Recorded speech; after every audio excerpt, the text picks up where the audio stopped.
ரஜினி வந்து எம்ஜிஆர்கிட்ட ரஜினியினுடைய உறவுகள் பற்றி எல்லாத்துக்குமே தெரியும். ரஜினி என்ன ஆனார், அவருடைய ஒரு வெளியிடப்படாத ஒரு தகவல்கள்லாம் ரஜினியை பற்றி உண்டு. அப்போ நாங்கள்லாம் வந்து எம்ஜிஆரோட க்ளோஸாக இருந்தவங்க. எங்களுக்கு அது என்ன நடந்ததுங்கிறதெல்லாம் எங்களுக்கு தெரியும்.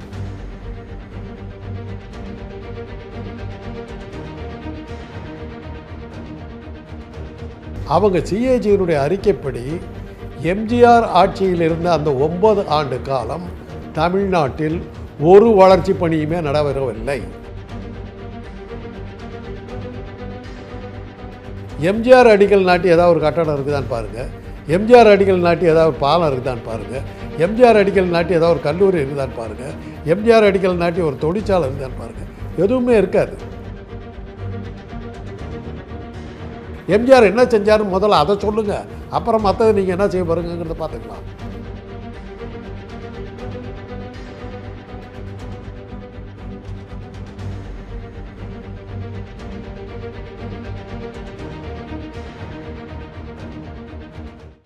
வணக்கம் சார். ரஜினிகாந்த் நான் எம்ஜிஆரோட ஆட்சியை தருவேன் அப்படின்னு சொல்கிறாரு. கமலஹாசன் நான் எம்ஜிஆர் மடியிலே வளர்ந்த பையன், நான் எம்ஜிஆரோட நீச்சி அப்படின்னு சொல்கிறாரு. இந்த 2 பேரோட பேச்சை நீங்கள் எப்படி பார்க்குறீங்க? எம்ஜிஆர் இன்றைக்கி இருக்கிற இளைஞர்கள் உங்கள் மாதிரி இளைஞர்கள் மத்தியில் எந்த அளவுக்கு இருக்கிறாருன்னு எனக்கு தெரியலை. ஏன்னா அவர் எங்கள் காலத்து ஆசாமி. அவர் சினிமாவில் வந்து மார்க்கெட்டெல்லாம் போக ஆரம்பித்த போது தான் அரசியலுக்குள்ளார வர ஆரம்பித்தார். ஆனால் அரசியலில் அதுக்கு முன்னாடியே இருந்தார். எம்ஜிஆரோட இவங்க ஒப்பிடுக்கிறதே வந்து பெரிய தப்பு. ஏன்னா நான் ஏற்கனவே இதே செய்தி சேனலில் நான் சொல்லியிருக்கேன், எம்ஜிஆர் திட்டம் போட்டு உள்ளே வந்தவர். திராவிட இயக்கங்கள் நாங்கள் நல்லா பெருசாக வர ஆரம்பிச்சிருச்சு. இந்த வேலைக்காரி படத்தை உண்டாக்கின புரட்சியில் அதை பார்த்துட்டு உள்ளே வந்தவர் தான் எம்ஜிஆர். வந்தவர் வெறும் சினிமாவோடு அவர் நடிக்கலை. அவருடைய படங்களில் வந்து இது திமுக கருத்துக்கள் பெருசாக வந்ததுன்னு நம்ம சொல்ல முடியாது. ஆனால் திராவிட முன்னேற்ற கழகத்தினுடைய கட்சியினுடைய நடவடிக்கைகள் அவர் முழுக்க ஈடுபட்டார். திமுக மாநாடுகளில் கலந்துக்கிட்டார், திமுக ஊர்வலங்களில் கலந்துக்கிட்டார். போராட்டங்களில் வந்து அண்ணா வந்து அப்போ ஒரு இது கொடுத்துருந்தார். திரையுலகத்தில் இருக்கின்ற நடிகர்கள் அவர்களுடைய நம்பி இருக்கும் தயாரிப்பாளருடைய நலனை கருதி அவர்கள் எந்த போராட்டத்திலும் கலந்து கொள்ள வேண்டாம் அப்படின்னு அவங்களுக்கு ஒரு விலக்கு அளிச்சிருந்தார். அந்த விலக்கின் காரணமாக தான் எஸ்.எஸ். ராஜேந்திரன், எம்ஜிஆர் போன்றவர்கள், டி.வி. நாராயணசாமி, முத்துகிருஷ்ணன், வளையாபதி முத்துகிருஷ்ணன் இவங்களை போன்றவர்கள்லாம் அப்போ இருந்தவங்க வந்து போராட்டங்களில் கலந்துக்க விடலை அண்ணா தயாரிப்பாளர்கள் நலங்கிறது.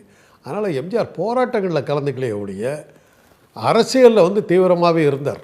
ஒரு கட்சியினுடைய தொண்டனாகவே இருந்தார், ஒரு கட்சியினுடைய பொருளாளராக இருந்தார், ஒரு கட்சிக்கு வந்து ஒரு செயற்குழு உறுப்பினராக இருந்தார். அந்த அளவுக்கு தீவிரமாக அரசியலில் முதல்ல இருந்துக்கிட்டு இருந்தார்.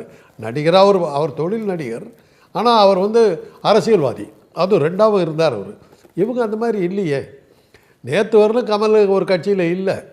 அதே தான் ரஜினி எந்த கட்சியில் இருந்தார்? நமக்கு எல்லாத்துக்குமே தெரியும். அவர் படங்கள் வர்றதுக்கு முன்னாடி நான் கரெக்டான சொன்ன நேரத்துக்கு வரணும், இந்த மாதிரி பஞ்சு டயலாக்கெல்லாம் பேசி அந்த படத்துக்கான வியாபாரத்துக்காக வசூலுக்காக அரசியலில் இருக்கிற மாதிரி போக்கு காட்டிக்கிட்டே வந்தார். அவங்க ரசிகர்களே தளர்ந்து போய் ஒரு காலத்தில் தலைவா நீ எப்போ வருவேங்கிற மாதிரி கேட்குற அளவுக்கெல்லாம் அவர் போயிட்டார். அப்படி இருக்கும்போது அரசியலை வந்து ஒரு பொழுதுபோக்காக கூட எடுத்துக்காதவங்க, அரசியல் கருத்துக்களை தன்னுடைய படங்களில் எதுலேயுமே சொல்லாதவங்க எப்படி எம்ஜிஆர் ஆட்சியை கொண்டு வந்தார்?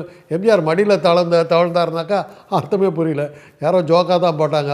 அவர் மடியில் ஜெயலலிதா, சரோஜா தேவிங்கெல்லாம் தானே தவழ்ந்தாங்க. அவங்களாம் அரசியலுக்கு வருவாங்களான்னு கேட்டாங்க. அது மாதிரி தான் இருக்குது. மடியில் தவழ்கிறது இவர் குழந்தை நடிகனாக இருக்கும்போது அதில் நடித்தார், மடியில் தவழ்ந்திருப்பார். அதை விட குட்டி பத்மினி, ஸ்ரீதேவி அவங்கெல்லாம் இன்னும் அதிகமாகவே மடியில் தவழ்ந்த குழந்தைகளாக இருந்தாங்க. யாருமே அரசியலுக்கு வரலையே. மடியில் தவழ்கிறங்கிறதெல்லாம் நெருக்கத்தை காட்டுறதுக்காக சொல்லியிருக்கலாம். ரஜினி வந்து எம்ஜிஆர்கிட்ட ரஜினியினுடைய உறவுகள் பற்றி எல்லாத்துக்குமே தெரியும். ரஜினி என்ன ஆனார், அவருடைய ஒரு வெளியிடப்படாத ஒரு தகவல்கள்லாம் ரஜினியை பற்றி உண்டு. அப்போ நாங்கள்லாம் வந்து எம்ஜிஆரோட க்ளோஸாக இருந்தவங்க. எங்களுக்கு அது என்ன நடந்ததுங்கிறதெல்லாம் எங்களுக்கு தெரியும். அதெல்லாம் சொல்லக்கூடாது. ஏன்னா நாகரிகங்கிறது அதை நம்ம சொல்லக்கூடாது. அது அவருக்கே தெரியும். அவரே ஒரு நிகழ்ச்சியில் அந்த ஒரு மறைமுகமாக என்ன நடந்ததுங்கிறத ஒரு தொலைக்காட்சி நிகழ்ச்சியில் அதை அவர் சொல்லியிருக்கார். ஆக எம்ஜிஆருக்கும் ரஜினிக்கும் உள்ள உறவு ரொம்ப நல்லா தெரியும். ஆனால் 2 பேரும் சொல்கிறது, அவர் என்ன ஆட்சியை கொடுத்தாரோ அந்த ஆட்சியை கொடுக்குறேன்னு. அவர் கொடுத்த ஆட்சியை பற்றி எந்த ஊடகமே வெளியிடாத ஒரு விஷயம் என்னன்னா, சிஏஜி அப்படின்னு ஒன்று இருக்குது. அந்த ஆடிட்டர் ஜெனரல் அவர் கொடுத்த அபிப்பிராயம், அவங்க தான் வந்து ஒரு அந்த நாட்டினுடைய வளர்ச்சி, ஒரு மாநிலத்தினுடைய வளர்ச்சி என்னாச்சு அப்படிங்கிறதெல்லாம் அவங்க தான் டீட்டெயில் கொடுப்பாங்க. அவங்க சிஏஜியினுடைய அறிக்கைப்படி எம்ஜிஆர் ஆட்சியில் இருந்த அந்த 9 ஆண்டு காலம் தமிழ்நாட்டில் ஒரு வளர்ச்சி பணியுமே நடைபெறவில்லை அப்படிங்கிறது அவங்க கொடுத்தது. நீங்கள் பார்த்தீங்கன்னா எங்கே வேணாலும் போய் பாருங்கள், எம்ஜிஆர் அடிக்கல் நாட்டி ஏதாவது ஒரு கட்டடம் இருக்குதான்னு பாருங்கள், எம்ஜிஆர் அடிக்கல் நாட்டி ஏதாவது ஒரு பாலம் இருக்குதான்னு பாருங்கள், எம்ஜிஆர் அடிக்கல் நாட்டி ஏதாவது ஒரு கல்லூரி இருக்குதான்னு பாருங்கள், எம்ஜிஆர் அடிக்கல் நாட்டி ஒரு தொழிற்சாலை இருக்குதான்னு பாருங்கள். எதுவுமே இருக்காது. எனக்கு ஏன் அதெல்லாம் தெரியும்னா, என்னுடைய அண்ணன் எம்ஜிஆருடைய முதலமைச்சராக இருந்தபோது அவர்கிட்ட தொழில் அமைச்சராக இருந்தார், விவசாய அமைச்சராக இருந்தார், சபாநாயகராக இருந்தார். அப்போ அவர் கூடவே நான் அந்த வீட்டில் தான் வாழ்ந்துக்கிட்டு இருந்தேன். அவர் தொழில் அமைச்சராக இருந்தபோது தொழில் துறை வளர்ச்சிக்கு எம்ஜிஆர் என்னென்ன செஞ்சாருங்கிறதெல்லாம் எங்களுக்கு நல்லா தெரியும். சில விஷயமெல்லாம் வெளியில் சொல்லக்கூடாது, நாகரிகங்கிறது அதெல்லாம் எங்களுக்குள்ளே இருக்கிற விஷயம், அதெல்லாம் நம்ம சொல்லக்கூடாது. இது மாதிரிலாம் நடந்த அந்த ஆட்சியை தர என்னாங்கன்னா, என்னை போல் அவ்வளோ நெருக்கமாக இருந்தவங்களுக்கு சிரிப்பு தான் வருது. அந்த ஆட்சியை கொடுக்குறது நீ சும்மா இரு, அதை நானே பண்ணிட்டு போவேன். ஒன்றும் செய்யலைங்கிறத ஏன் அப்படி சொல்கிறீங்க? எம்ஜிஆர் ஒன்றும் செய்யலைங்கிறத இப்படி சொல்கிறாங்களா? அப்படி தான் புரியுது. அவர் செஞ்ச ஒரு பெரிய நல்ல காரியம் என்னன்னா, நல்ல காரியம் சொல்ல மாட்டேன், மக்களை கவரக்கூடிய ஒரு கவர்ச்சிகரமான அம்சம் என்னன்னா, சத்துணவு போட்டது. சத்துணவு கூட இவர் ஆரம்பிக்கலை. நீதி கட்சி 1935ஆம் வருஷம் நீதி கட்சி ஆட்சியில் இருந்தபோது தான் சத்துணவே வந்தது. பள்ளிக்கூடத்தில் பசங்க படிக்க வரணுன்னா உணவு கொடுக்குறேன்னு சொன்னால் தான் வருவாங்கன்னு சொல்லி சத்துணவு ஆரம்பித்தது நீதி கட்சி. அது காங்கிரஸ் ஆட்சி வந்தபோது அதை நிறுத்திவிட்டாங்க. அதுக்கப்புறம் மறுபடியும் அதை அப்படியே எங்கேயோ தோண்டி பிடிச்சி அதை எடுத்து அதை சத்துணவை காமராஜர் வந்து ஒரு மாதிரி பண்ணார். சத்துணவு அவர் போடல, இலவச கல்வி அது இதெல்லாம் கொடுத்தார், உணவு போடல. இவர் இலவச கல்வியோட சத்துணவையும் சேர்த்துனது எம்ஜிஆர். அதில் சத்துணவை வந்து சத்துணவாக மாற்றுறது கலைஞர். அவர் எம்ஜிஆர் கொடுத்த உணவுன்னா அதை முட்டையெல்லாம் போட்டு அதை சத்துணவாக மாற்றுறது கலைஞர். அந்த சத்துணவுங்கிற ஒரு விஷயந்தான் எம்ஜிஆர் காலத்தில் பெரிய புரட்சிகரமான அம்சமாக அவர்களுடைய ஆதரவாளர்களாலும் ஊடகங்களாலும் பெரிதாப்படுத்தப்பட்டது. அதையெல்லாம் தான் இப்போ நீங்கள் செய்ய போகிறீங்களா? இதெல்லாம் செஞ்சு முடிச்சிட்டாங்களே. எம்ஜிஆர் செஞ்சது வேறு என்ன உங்களுக்கு ஏதாவது தெரியுமா? ஏன்னா அவர் கூட இருந்து எங்களுக்கு ஒன்றும் தெரியல. நீங்கள் என்ன செய்கிறதா இருக்கீங்க சொல்லுங்கள் பார்க்கலாம். எம்ஜிஆருடைய நீட்சி எல்லாமே கவர்ச்சிகரமாக தான் பேசிக்கிட்டு இருக்காங்க. ஒரு எவ்வளவோ பெரிய அரசியல் தலைவர்கள் எவ்வளவோ சாதிச்சிருக்கிறாங்க. அந்த சாதனையெல்லாம் எடுத்து அதை அந்த சாதனையை நான் அதிகப்படுத்துவேன், அதை விட பிரமாதமாக செய்வேன். ஓமந்தூராரை பற்றி எவ்வளவோ சொல்லியிருக்காங்க. ஓமந்தூரார் செய்த சாதனைகள், கல்வி சாதனைகள்லாம் பண்ணார். அந்த ஓமந்தூரார் சாதனையை நான் மிஞ்சி செய்வேன். அப்புறம் குமாரசாமி ராஜா வந்தபோது தொழிற்சாலைகள் பெருசாக வந்தது. ஆர் வெங்கட்ராமன் இருந்தார் காமராஜர் மந்திரி சபையில். ஆர் வெங்கட்ராமன் தான் பல இதெல்லாம் தொழிற்பேட்டைகளை உருவாக்குனது. Industrial estate, Guindy industrial estate, Ambattur industrial estate, ஆசியாவிலேயே மிகப்பெரிய தொழிற்பேட்டை அம்பத்தூர் இண்டஸ்ட்ரியல் எஸ்டேட். அதையெல்லாம் செய்வேன்னு சொல்லலை, எம்ஜிஆர் செஞ்சதை சொல்கிறேன். நாங்கள் எம்ஜிஆர் என்ன செஞ்சாருன்னு முதல்ல அதை சொல்லுங்கள், அப்புறம் மற்றதை நீங்கள் என்ன செய்ய போகிறீங்கிறத பார்த்துக்கலாம். பாஜகவும் எம்ஜிஆரை தன்னுடைய விளம்பரத்தில் பயன்படுத்துகிறாங்க. பாஜகவுக்கும் எம்ஜிஆருக்கும் என்ன சம்மந்தம்? எம்ஜிஆருக்கும் பாஜகவுக்கும் அப்போ பாஜகங்கிற ஒரு கட்சி இங்கே இருக்கவே இல்லையே. ஜெயலலிதா காலத்தில் தான் பாஜகவே வந்தது. இன்னும் சொல்லப்போனால் நரேந்திர மோடி ஆட்சிக்கு வந்ததுக்கு பிறகு தான் பாஜகங்கிறது இங்கே வரவே ஆரம்பிச்சது. அதுக்கு முன்னாடி இங்கே வந்து பாஜக எந்த ரூபத்தில் இருந்ததுன்னா ஜனசங்கங்கிற பேரில் இருந்தது. அந்த ஜனசங்கங்கிற பேரில் இருந்தபோது நான் சேலத்தை சேர்ந்தவன். சேலத்தில் ஜனசங்கம் இருந்தது. ஏன்னா அங்கே ஒரு குரூப், அந்த தேவங்க செட்டியார்கள்னு ஒரு கன்னடம் பேசுகிறவங்க இருப்பாங்க. அவங்க வந்து அந்த ஜனசங்கத்தை ரொம்ப தீவிரமாக ஆதரித்தவங்க. அவங்க இனத்தை சேர்ந்தவங்க நிறையா பேர். அப்புறம் சௌராஷ்டிரா குரூப், அவங்க ஒரு பெரிய குரூப். இவங்க 2 பேரும் சேர்ந்து சேலத்தில் மாத்திரம்தான், தமிழ்நாட்டிலேயே சேலத்தில் நாடாளுமன்றத்திலும் தேர்தலையும் சட்டமன்ற தேர்தலையும் ஜனசங்கங்கிற பேரில் அகல் விளக்கு, அப்போ அது இந்த அலாவுதீன் விளக்கு மாதிரி, அதான் அவங்களுடைய சின்னம். அந்த சின்னத்தில் வந்து நிற்பாங்க. கோவிந்தராஜன் ஒருத்தர் இருந்தார், அப்புறம் இந்த மாதிரி நிறைய பேர் இருந்தாங்க. அவங்களாம் அந்த சின்னத்தில் நிற்பாங்க. அதை தவிர தமிழ்நாட்டில் வந்து ஜனசங்கமோ ஆர்எஸ்எஸோ பாஜகவோ பெருசாக இருந்ததே இல்லை. எம்ஜிஆர் காலத்தில் சொல்லப்போனால் பாஜகங்கிற பேரை யாரும் கேள்விப்படவே இல்லை. வாஜ்பாய் வந்ததுக்கு பிறகு தான், வாஜ்பாய் தான், மொரார்ஜி தேசாயை தோக்கடிச்சிட்டு வாஜ்பாய் வந்தபோது தான் ஜனசங்கங்கிற பாஜகங்கிற பேரை உருவாச்சு. அது அப்போ எம்ஜிஆர் இல்லை. மொரார்ஜி தேசாய்க்கு அப்புறம் எம்ஜிஆர் இல்லை. எம்ஜிஆர் இல்லாத போது எம்ஜிஆருக்கும் பாஜகவுக்கும் என்ன தொடர்பு இருந்ததுன்னு என்னுடைய அறிவுக்கு எட்டலை. அவருக்கு எது தொடர்பு இருந்தால் எனக்கு தெரியும். ரஜினி, கமல், பாஜக இந்த 3 பேருமே எம்ஜிஆரை குறிவைப்பதன் நோக்கம் என்ன சார்? அவங்க என்ன நினச்சிக்கிட்டு இருக்காங்கன்னா, அதிமுகங்கிற ஒரு கட்சியில் அவர் அந்த கொடியில் அவர் படம் இருக்குது. ரொம்ப பேருக்கு அது யார் படம்னே தெரியாது. போய் நீங்கள் அதில் மந்திரியாக இருக்கவங்களையெல்லாம் கேட்டு பாருங்கள், அந்த படம் யாருதுன்னு கேட்டு பாருங்கள். அவங்களுக்கு அது யாருதுன்னு தெரியாது. அதில் அண்ணா படம் அதை வச்சுக்கிட்டு இருக்கும்போது எம்ஜிஆர் போட்டு இவங்க வந்து அதிமுக வந்து எம்ஜிஆர் ப்ரொஜெக்ட் பண்ணி வர்றாங்க. ஊர் பூரா அந்த சிலைகள் இருக்குது. அதனால் அந்த சிலைகள்லாம் இருக்கிறதுனால எம்ஜிஆர் இன்றைக்கும் பாப்புலராக இருப்பார் அப்படிங்கிற ஒரு நம்பிக்கையில் இவங்க இது பண்ணிகிட்டு இருக்காங்க.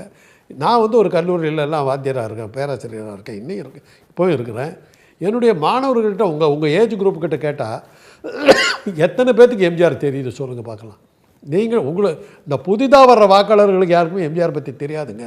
என்ன மாதிரி வயசான ஆண்களை விட பெண்கள், வயசான கிழட்டு பெண்கள், அந்த கிழவிகள் மத்தியிலையும் கொஞ்சம் மிடில் ஏஜ் மத்திய, அதாவது 50 வயதை தாண்டிய பெண்கள், அவங்களுக்கு மத்தியில் தான் எம்ஜிஆர் இருக்கார். அவங்க எத்தனை சதவீதம் ஓட்டு வாக்காளர்களாக இருப்பாங்கன்னு எனக்கு தெரியல. அது எந்த அளவுக்கு இன்றைக்கி இருக்கிற இவங்க கொண்டு வர்ற ட்ரெண்டில் அவங்க பெருசாக எம்ஜிஆர் வந்து ரசிக்க ஆரம்பிப்பாங்க, எம்ஜிஆர் வந்து புதுசாக புரிஞ்சுக்குவாங்க அப்படிங்கிறது எனக்கு தெரியல. எதை காட்ட போகிறீங்க?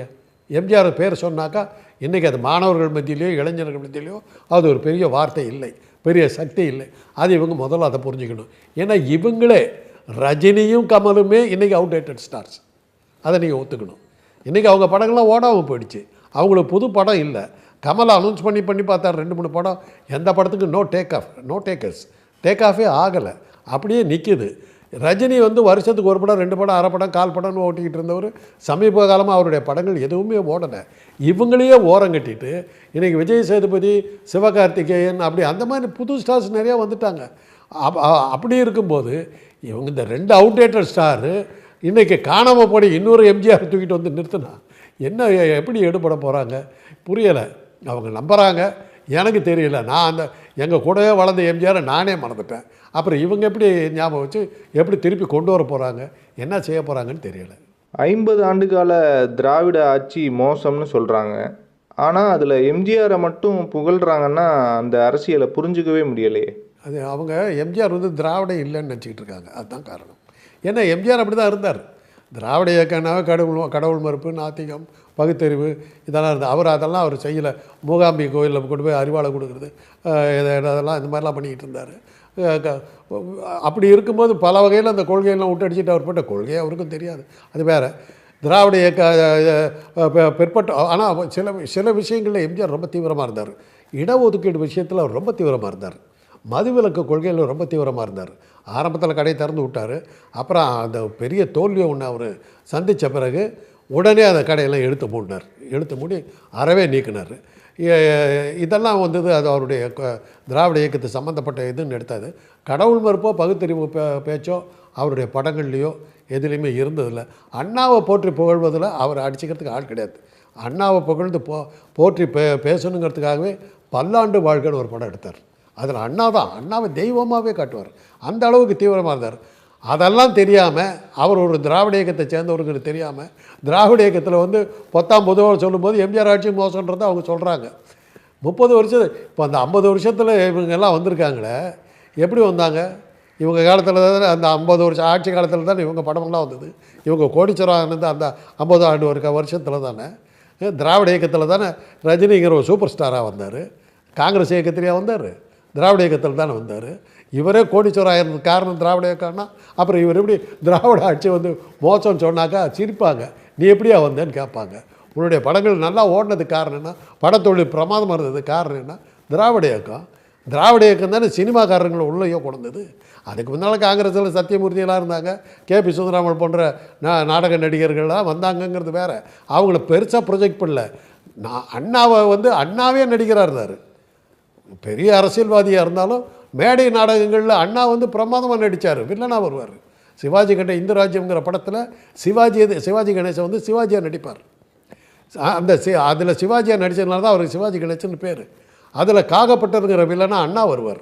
அப்படி அந்த நடிப்பு தொழிலை வந்து அரசியலில் கொண்டு வந்து தீவிரமாக கொண்டு வந்தது திராவிட இயக்கம். அந்த அடிப்படையில் நின்றதுனால தானே நடிகர்களுக்கு பேர் வந்தது. அந்த நடிகர்களுக்கு பேர் வந்ததுனால தானே ரஜினிகாந்த் நடிகராக இங்கே உள்ள நுழைய முடியுது. அந்த ரஜினிகாந்த் நடிகனாக உள்ள நுழைஞ்சது தான் இன்றைக்கி சூப்பர் ஸ்டாராக வந்தது. இன்றைக்கி நீ அரசியலுக்கு வரதுக்கு காரணமே திராவிட இயக்கம் தானே.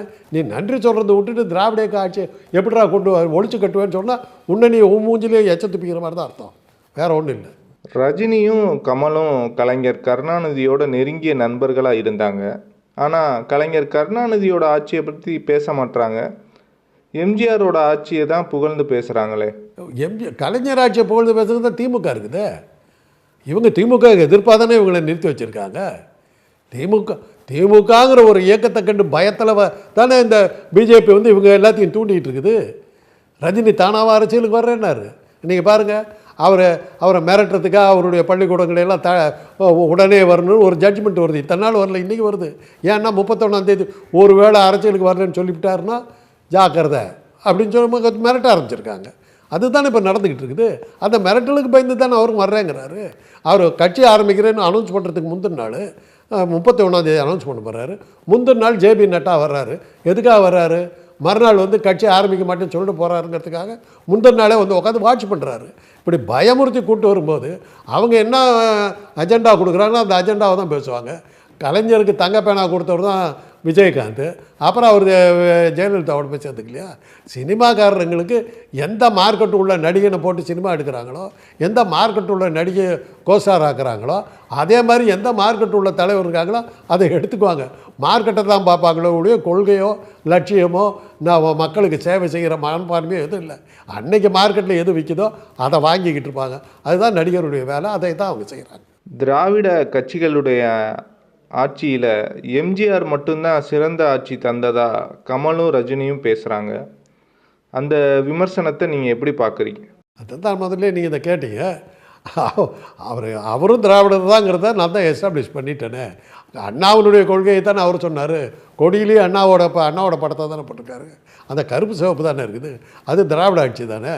அப்படி இருக்கும். இன்றைக்கி பழனிசாமியும் ஓ பன்னீர்செல்வத்துக்கும் திராவிடன்னா என்னான்னு கூட தெரியாது, வந்து உள்ளே உட்காந்துருக்காங்க. பட் அந்த கொடி தானே அவங்களும் பிடிச்சிக்கிட்டு இருக்காங்க. அண்ணா படத்தை எடுத்து இல்லையே, அதில் ஜெயலலிதா படத்தை போடலையே. ஜெயலலிதாவே அது இயக்கத்தை சம்மந்தம் எந்த பார்ப்பன ஆதிக்கத்தை ஒழிச்சு கட்டணும்னு நினச்சோமோ அதுக்கு தலைவியாகவே அந்த அம்மா வந்து உட்காந்தாலும் அந்த அம்மா வந்து அண்ணா படத்தை எடுக்கலையே. இப்போ ஒரு காஞ்சி சங்கராச்சாரியர் படத்தை போடல. ஆனால் இன்னும் சொல்லப்போனால் அந்த சங்கர படத்தை ஜெயிலில் தள்ளினது அந்த அம்மா தான். அந்த அளவுக்கு திராவிட இயக்கத்தை வந்து அதை என்ன சொன்னாங்க, ஒரு எந்த பார்ப்பனர்களை எதிர்த்து நடத்தப்பட்ட ஒரு இயக்கத்தை இன்றைக்கி ஒரு பார்ப்பனத்தை தலைமை வகிக்கிறாங்கன்னும் போது திராவிட இயக்கம் நீர்த்து போச்சு அப்படின்னாங்க. ஆனால் அந்த அம்மா பிராமணாக இருந்தால் கூட திராவிட இயக்கம் செய்ய தயங்கின பல விஷயங்கள் அந்த மாதிரி செஞ்சிச்சு. காஞ்சி மடத்தை போட்டு ஒரு வழி பண்ணிட்டு போச்சு இல்லை. அதே மாதிரி இந்து பத்திரிகையினுடைய எடிட்டரையே உள்ளே தள்ளிச்சு இல்லை. இது கவலையே பட்டுக்கலையே. பிராமணர்கள் தானே அதை எதிர்த்து ஒழிச்சு கட்டிக்கிட்டு இருந்தது. அது திராவிட இயக்கத்தினுடைய தீவிரமான முயற்சியெல்லாம் எடுத்தாங்க. ஸோ எம்ஜிஆரால் உருவாக்கப்பட்ட ஒரு ஜெயலலிதா திராவிட இயக்கத்தினுடைய ஒரு பிராமணர் பெண்ணாக இருந்தும் கூட திராவிட இயக்கத்தை தான் பிடிச்சிக்கிட்டு வந்தாங்க. அதையும் சேர்த்து தான் இவங்க இல்லைங்கிறாங்களா? சொல்லுங்கள். யார் கலைஞரை பற்றி பேசுனாக்கா அதை பேசுகிறதுக்கு திராவிட இயக்கத்தினுடைய தொண்டர்கள் நிறையா இருக்காங்க. அதையே நாம் பேசணும்னு அவங்க நினைக்கிறாங்க. இவங்க சொல்கிறத பார்த்தா எம்ஜிஆரை வந்து எல்லாம் கை விட்டாங்க, இப்போ நாங்கள் தான் திருப்பி கொண்டு வரணும்னு சொல்கிறாங்க போட்டுருக்கு. இதை பற்றி கவனித்து கவலைப்பட வேண்டியது வந்து ஓ பன்னீர்செல்வமும் எடப்பாடி பழனிசாமியும் தான் கவலைப்படணும். அதிமுக காரனுக்கு தான் கவலைப்படணும். ஏன் உன் தலைவனை நீ கை விட்டுட்டேன்னு நினச்சி அவங்க தூக்கிக்கிட்டு இருக்காங்க, உனக்கு வெக்கமாக இல்லையான்னு அவங்கள தான் கேட்கணும். எம்ஜிஆருடைய விசுவாசிகள் ரஜினிக்கு வாக்களிப்பாங்க அப்படின்னு குருமூர்த்தி சொல்கிறாரு. அப்படி நடக்கிறதுக்கு வாய்ப்பு இருக்கா? எம்ஜிஆரை வந்து குருமூர்த்தி, அதான் குருமூர்த்தி மாதிரி ஆளுங்க தான் வந்து இந்த அட்வைஸ் எல்லாம் கொடுத்துக்கிட்டு இருக்காங்க எம்ஜிஆரை வச்சு பண்ணால். ஏன்னா குருமூர்த்தி என்ன மாதிரி வயசானவர், அவர் எம்ஜிஆர் படத்தை பார்த்துருப்பார். அதனால் அதை வச்சுக்கிட்டு அவர் வந்து எம்ஜிஆரை சொன்னால் வரும்னு நினச்சிக்கிட்டு இன்னும் அந்த காலத்துலேயும் இருக்கார். லேட்டஸ்ட்டுக்கு அவர் வரலைங்க. அவருடைய துக்ளக் பத்திரிகையே பாருங்கள் என்ன நவீனமாக இருக்குது. ஆதி காலத்தில் 50 வருஷத்துக்கு முன்னாடி எப்படி ஆரம்பித்தாங்களோ அதே ஸ்டைலில் தான் இன்னும் போதுங்க. நான் படிக்கிறதில்ல, அதே ஸ்டைலில் தான் இன்னும் போய்ட்டு இருக்குது. இது யாருக்கு இன்றைக்கி எங்கே போயிடுச்சு? ஊடகங்கள் எங்கே போயிடுச்சு?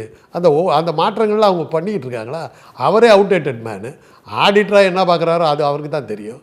பெரிய ஆளுங்களுக்கு ஆடிட்டராக இருக்கிறத தவிர குருமூர்த்தி எந்த வகையில் பெரிய அரசியல் விற்பனர், எந்த பெரிய அரசியல் மாற்றங்களை உருவாக்குறதுக்கு பின்னணியில் அவர் இருந்தார்? அவரால் வந்து அரசியல் மாற்றங்கள் என்ன சொல்லுங்களேன்? எந்த கட்சி அவர் ஆட்சியில் கொண்டு வந்து அவரால் உட்கார வைக்கப்பட்டது? எந்த தலைமை அவரால் ப்ரமோட் ஆனால்? என்னமோ பெரிய அரசியலே என் கையில் தான் இருக்குது. உன் கையில் இருக்கிறது பெரிய தலைவர்களுடைய இது உன் கையில் இருக்குது, அவங்க கணக்கு வழக்கு உன் கையில் இருக்குது. அதை வச்சுக்கிட்டு நீ பெரிய அரசியல்வாதின்னு நினச்சிக்கிட்ட நீ பயமுறுத்தலாம் என்ன? இப்போ ரஜினியும் கமலையும் என்னன்னா, நான் இவங்க கணக்கு வழக்கெல்லாம் பார்க்குறேன், நான் சொன்னால் அவங்க கேட்பாங்க, ஜாக்கிரதைன்னு மிரட்டுறதுக்கு நீ பயன்படலாம். அதுக்கு மேலே ஆலோசனை சொல்லாத. ஆலோசனை சொல்கிறதுக்கு ஒரு அடிப்படை ஞானம் வேணும், அடிப்படை அரசியல் ஞானம் வேணும். தமிழர்களை பற்றி தெரிஞ்சிருக்கணும். நீங்கள் எந்த ஆளை பார்த்துருக்கீங்க? உங்களுக்கு யாரை தெரியும்? நீங்கள் ஊடகங்கள்லாம் சொல்லி தான் எங்களுக்கு குருமூர்த்தி யாருன்னு தெரியுது. இல்லாட்டி குருமூர்த்தி எங்களுக்கு என்ன தெரியும்? திடீர்னு பார்த்தா ஒரு ஒரு ஒரு 6 மாதத்துக்கு முன்னாடி ஒரு பேரே யாருக்கு தெரியாது. இப்போ 6 மாதமாக குருமூர்த்தி தான் உலகத்தையும் அவர் தான் சுத்த வச்சுக்கிட்டு இருக்காரு. சூரியனை வர பார்த்தா கிளம்புதுன்னு கதை பச்சிக்கிட்டு இருக்கீங்க. ஊடகங்களால் உருவாக்கப்பட்ட பலூன் தானே அவர். போயிட்டு போவார். அவருடைய ஆலோசனையெல்லாம் கேட்டாங்கன்னா நம்ம வருத்தம் தான் சொல்லணும், அனுதாபத்தை தான் தெரிவிக்கணும். அதிமுகவோட கரவெட்டியை கட்டினதுக்காண்டி அமமுகவை அதிமுக அமைச்சர்கள் ரொம்ப கடுமையாக விமர்சித்தாங்க. ஆனால் இப்போ கமல், ரஜினி, பாஜக போன்றவங்க எம்ஜிஆரை பயன்படுத்திக்கிறத பற்றி எதுவுமே பேசலையே, அமைதியாக இருக்காங்களே. அது எப்படி சொல்லுவாங்க? அதை சொன்னால் அது அவங்கள யார் ஆட்டி வைக்கிறாங்கன்னு அவங்களுக்கு தெரியும். நான் தான் முதல்லேருந்தே சொல்லிக்கிட்டு இருக்கேன். தமிழ்நாட்டை பொறுத்தவரை 4 பிரான்ச்சு. ஒன்று வந்து பாஜகங்கிற பேர்லேயும் ஒரு பிரான்ச்சு, அதிமுகங்கிற பேரில் இன்னொரு பிரான்ச்சு, கமலுடைய நீதி மையங்கிறது இந்த மக்கள் மையம் அப்படிங்கிறது ஒரு பிரான்ச்சு, ரஜினி இன்னும் பேர் வைக்கல அவருடையது ஒரு பிரான்ச்சு. இந்த 4மே பாஜக தான். அதை எதிர்த்து இவங்க எப்படிங்க பேசுவாங்க? இவங்க ஆட்சி இன்றைக்கி வரல நிலச்சி பழனிசாமி இன்னும் சீஃப் மினிஸ்டராக இருக்கிறதுக்கு காரணமே இடைத்தேர்தலில் அவங்கள காப்பாற்றினாங்க. தேர்தல் முடிவுகளில் அவங்கள காப்பாற்றினாங்க. கரெக்டாக அந்த மெஜாரிட்டியை கொண்டு வந்து வச்சு அவங்கள காப்பாற்றினாங்க. அப்படி காப்பாற்றினவங்க வந்து பதவியில் இருக்கிறதுக்கு காரணமே பிஜேபி தாங்கிறது அவங்களுக்கு தெரியாதா? அதை எதிர்த்து பேசினா என்ன ஆகுன்னு தெரியாதா? அதனால் கரவேட்டி இல்லை, கட்சி கொடியவே அவங்க யூஸ் பண்ணால் கூட இவங்க வாயை திறக்க முடியாது. அதுதான் அவங்களுடைய நிலைமை. ஈகோவை மறந்து ரஜினி கமலோட சேர்ந்துக்கிறேன் அப்படின்ற மாதிரி சொல்கிறாரு. ஒருவேளை ரஜினி கமல் சேர்ந்தா அரசியலில் என்ன மாதிரியான ரிசல்ட் கிடைக்கும்? அது சொல்ல முடியாதுங்க. நீங்களும் நானும் ஃப்ரெண்டாகலாம், நம்ம குடும்பத்தில் ஒத்துக்கிட்டாங்களா அது தெரியணும்ல. அது ஒன்று இருக்குல்ல. அவங்க 2 பேரும் இணையலாம். அந்த ரசிகர்கள் எப்படி அதை ஒத்துக்கிட்டு இருப்பாங்க? ஏற்றுக்குவாங்களா? இப்போ எம்ஜிஆரும் சிவாஜியும் வந்து ஒரே ஒரு படம் கூண்டு கிழிக்கிற படத்தை தவிர வேறு எந்த படத்துலையும் அவங்க சேர்ந்து நடிக்கலை. ஏன்னா அவங்க 2 பேரும் ரொம்ப திக் ஃப்ரெண்ட்ஸு. ஒன்றாவே பட்டி கிடந்து, ஒன்றாவே வளர்ந்து, ஒன்றாவே ஒன்றாவே சினிமாவுக்கு வந்து எல்லாம் வந்து அவ்வளோ திக் ஃப்ரெண்ட்ஸ் அவங்க 2 பேருமே வந்து விரோதியாக காட்டிக்கிட்டாங்க. ஏன்னா அந்த லாவணி கச்சேரி மாதிரி. அப்போ தான் அந்த ரசிகை வந்து உன் படத்தை விட என் படம் ஓடுது, என் படத்தை விட உன் படம் ஓடுதுங்கிற அந்த போட்டியில் வசூலுக்கு அவங்க வந்து ரசிகர்களை பிரித்தே வச்சுக்கிட்டு இருந்தாங்க. அப்போ ஒரு சிச்சுவேஷன் இந்த கூண்டுக்கிளி படம் வந்தபோது எம்ஜிஆர் வர்ற சீனில் சிவாஜி ரசிகர்கள் அடிக்கிறது, சிவாஜி வர்ற சீனில் எம்ஜிஆர் ரசிகர்கள் அடிக்கிறதுமா தியேட்டரை ரணகலம் ஆச்சு. அதெல்லாம் அப்போ உடனே தியேட்டருக்காரங்க சொல்லிட்டாங்க, இவங்க 2 பேரும் சேர்ந்து நடித்தா நாங்கள் படத்தை ரிலீஸ் பண்ண மாட்டோம்ட்டாங்க. அதுக்கப்புறம் அவங்க சேர்ந்து நடிக்கலை. அது அது அது அப்படி போயிட்டு இருந்தது. அதே மாதிரி தான் இப்போது, ஏன்னா ரசிகர்கள் அதை ஏற்றுக்கலை. அதே மாதிரி தான் இப்போ இவங்க 2 பேரும் சேர்ந்துக்கிட்டால் கூட இவங்க ரசிகர்கள் ஏற்றுக்குவாங்களா? அந்த ரஜினி ரசிகனும் கமல் ரசிகனும் கை கோத்துக்கிட்டு வேலை செஞ்சுருவாங்களா? அந்த ரசிகர்களுக்கு அந்த பக்குவம் இருக்கா? நீங்கள் தூண்டி விட்டு உங்களுக்கும் எனக்கு விரோதம். ரஜினி படத்தை ஒரு படம் சொல்கிறேங்க, அவளை படித்தான்னு ஒரு படம் வந்தது. ஒரு அற்புதமான படம், படு ஃபெயிலியர் ஆச்சு. அந்த படத்துலேயே கமலும் ரஜினியும். அந்த படம் சேலத்தில் விக்டோரியா தேட்டரில் ரிலீஸ் ஆகிடுது. நாங்கள் தான் பார்க்குறோம் அந்த படத்தை. இந்த ரஜினி ரசிகர்கள் கமல் வர்ற நேரத்தில் ஸ்க்ரீனை போய் கிழிச்சுவிட்டான். அந்த அளவுக்கு ஆன்டியாக நின்னாங்க ஒருத்தருக்கு ஒருத்தர். அதுக்கப்புறம் வந்து கமல் வர்ற சீன்லாம் ஹூட் அவுட் பண்ணுறாங்க. அதே மாதிரி ரஜினி வர்ற சீன்லாம் இவங்க ஹூட் அவுட். தியேட்டரில் படமே பார்க்க முடியல. அந்த அளவுக்கு ஒரு வெறுப்பையும் எதிர்ப்பையும் காட்டி வளர்ந்த ரசிகர்கள் இவங்க 2 பேர் அரசியலில் கூட்டு சேர்ந்தாங்கன்னா ஓட்டு போட்டுருவாங்களா? அந்த லாஜிக் என்ன ஆகுது? இதெல்லாம் கேள்விகள். இதை அவங்க தான் திங்க் பண்ணணும். இது நம்ம சொல்ல வேண்டியது சொல்கிறோம். நம்ம பார்வையில், என்னுடைய பார்வையில் இதெல்லாம் எனக்கு தோணுது. அவங்க 2 பேரும் சேருவாங்களா? சேரலாம், சேராமையே போகலாம். அல்லது இது வந்து எளியும் தவளையும் கூட்டு சேர்ந்த கதையாக மாறலாம். இது என்ன பண்ண முடியும்? எளியும் தவளையும் கூட்டு சேர்ந்தால் பிஜேபிங்கிற பருந்து வந்து கொத்திக்கிட்டு தான் போகும், அவ்வளோதான். ரஜினி, கமல், பாஜக இப்படி ஒரு கூட்டணி உருவாகுனா அது யாருக்கு பாதிப்பை ஏற்படுத்தும்? ரஜினி கமலுக்கு. இன்றைக்கி பிஜேபிங்கிறது வந்து தமிழ்நாட்டில் இல்லைங்க.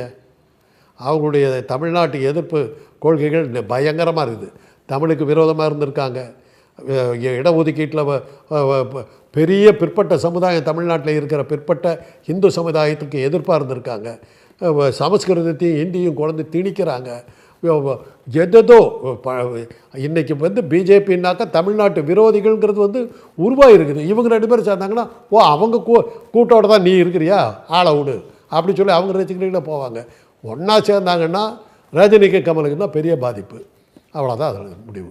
வருகின்ற 2021 சட்டமன்ற தேர்தலில் திமுக கூட்டணி கிட்டத்தட்ட உறுதியாயிருச்சு. ஆனால் எதிரணியில் இருக்கும் அதிமுக கூட்டணி இன்னும் உறுதியாகாமல் இருக்கே. இந்த குழப்பத்துக்கு யார் காரணம்? ஆமாங்க, இப்போ வந்து ஒரு விஷயம் தெளிவாக தெரிஞ்சு போச்சு. முடிவுகளை எடுக்கிறவங்க வந்து பாஜகன்னு தெரிஞ்சு போச்சு. அதிமுகவில் இருக்கிற தொண்டர்கள் அதுக்கு தயாராக இல்லை. நாம் மெஜாரிட்டி பார்ட்டி, அதிமுக தான் அதில் முக்கியமான அங்கம். அவங்கள கண்ட்ரோல் பண்ணுறது இவங்கன்னு வந்தால் அவன் எப்படி ஒத்துக்குவாங்க அதிமுக? அதனால தான் கூட்டணியை பற்றி யாராலையும் ஒன்றும் சொல்ல முடியல. எனக்கு அது சீட்டு கொடு, எனக்கு இது டெப்டி சீஃப் மினிஸ்டர் கொடு, இப்படியெல்லாம் கண்டிஷன் அவங்க போட்டிருக்கிறதுங்கிறது அரசல் புரசலாக தொண்டர்களுக்கு மத்தியில் பரவி இருக்குது. ஆக நாம் ஓட்டு போடுவோம், அவங்க சம்பாதிப்பாங்க. நாம் ஓட்டு போடுவோம், அவங்க வந்து உக்காந்துக்குவாங்க. இதுக்கு நாம ஏன் ஓட்டு போடணும்? இதுதானுங்களை வரக்கூடிய இயல்பான இது. நான் கஷ்டப்படுவேன், நீ ஜாலியாக இருப்பியா? அது எப்படி நான் ஒத்துக்க முடியும்? என்ன ஓரம் கட்டுறது கூட ஒழிச்சே கட்டுறேன்றீங்கள, அந்த அளவுக்குள்ள போகிறீங்க. பேச முடியலையே. எந்த கொள்கை நீட்டு கொண்டு வராதேன்னா கொண்டு வருவேன். பழனிசாமி ஆமாம் கொண்டு வருவோம், தப்பு இல்லை. விவசாயிகள் போராட்டம், ஏஜென்ட்டுகள் நடத்துகிறாங்க. எனக்கு தெரிஞ்சு 1 கோடி ஏஜென்ட் இருக்கிறது இந்தியாவில் தான் இருக்குது. 1 கோடி பேர் வந்து போராடுறான். 1 கோடி ஏஜென்ட் இருக்கேன்னு சொன்னாக்கா என்ன கேழ்வர்களை நெய்வடிதுன்னா கேட்பாருக்கு மதியங்கன்னா சொன்னவனை பற்றி அவன் சொல்லலை. கேட்குற உன் புத்தி எங்கடா போச்சுன்னு தான் சொல்கிறான். நம்ம புத்தியை தான் கட்டிக்கிட்டு அடிக்கணும், வேற என்ன சொல்கிறது? இது வந்து நீங்கள் இதை வந்து ஒரு நீங்கள் இன்றைக்கி வரலாம் அவங்களால சொல்ல முடியாததுக்கு காரணம் இவங்க கேட்குறாங்க, எங்களுக்கு கொஞ்சம் மரியாதை கொடுத்தீங்கன்னா தான் எங்கள் கட்சிக்காரன் ஓட்டு போடுவான்னு பிஜேபி கிட்ட கெஞ்சுறாங்க. பிஜேபி திட்டவட்டமாக சொல்லுது, நான் தான் சொல்லுவேன், நான் தான் கூட்டணி வைப்பேன், நான் தான் தொகுதியை தேர்ந்தெடுப்பேன், நான் தான் வேட்பாளர்களை போடுவேன், நான் தான் வந்து எலெக்ஷன் நடத்துவேன். நீ வந்து கட்சி ஓட்டு போட்டு போகணும், நான் ஜெயிச்சு நான் பதவிக்கு வருவேன். இதுதான் அஜெண்டானாக்கா எப்படிங்க ஒத்துக்குவாங்க? எப்படி போகும்? நாங்கள் தனித்து நின்று ஆட்சியை பிடிப்போம் அப்படின்னு அமைச்சர் ஜெயக்குமார் சொல்கிறார். அந்த அளவுக்கு அதிமுக பலமாக இருக்கிறதா நீங்கள் நினைக்கிறீங்களா? அதிமுக வெற்றி பெறுதோ இல்லையோ சத்தியமாக அசிக்கப்படாது. நிச்சயமாக பாஜகவோடு அவங்க சேரலைன்னா, தனியாக நின்னாங்கன்னா மோசமான தோல்வியிலேருந்து அவங்க தப்பிக்கலாம். அதுதான் நடக்கும்.